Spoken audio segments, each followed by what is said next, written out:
Ассалаумағалейкум. Бүгін зебра пирогын жасаймыз. Менің каналыма жазылыңыздар, қыздар. 4 жұмыртқа, 200 грамм қант. Миксер қолданбаса да болады. Қолмен араластырамыз. Тағы да 200 грамм сүт құямыз.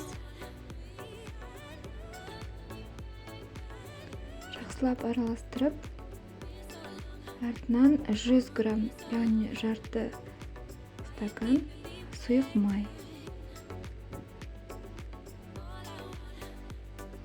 Араластырып,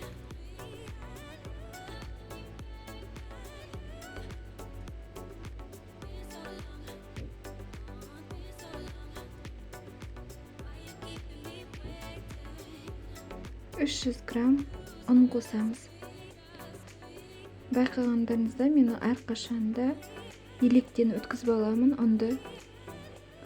Сіздер де осылай електен алып өткізіңіздер. Және де разрыхлитель шамамен 10 грамм қосамыз.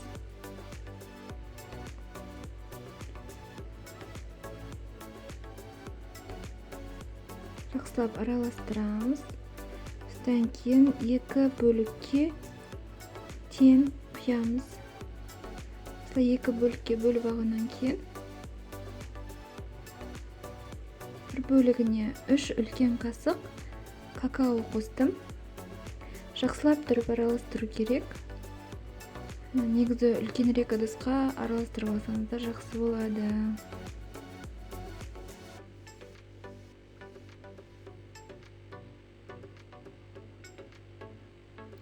Кішкене қоюланды. Енді екінші ыдыстағы массамызға 3 қасық ұн саламыз. Шамамен екеуінің қоюлығы бірдей болу керек.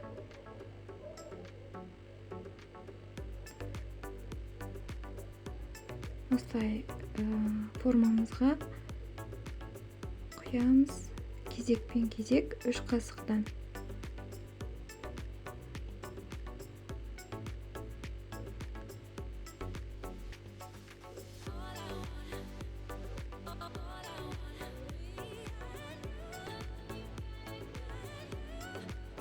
Шпажканың көмегімен осындай узор саламыз.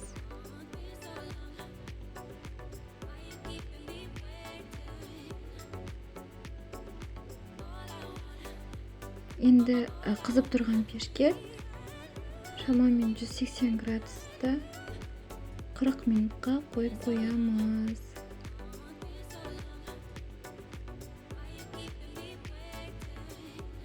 Міне пирогымыз дайын болды. Тағы да шпажканың көмегімен осылай салып көреміз. Егер де құрғақ болып шықса, біздің пирогымыз дайын деген сөз.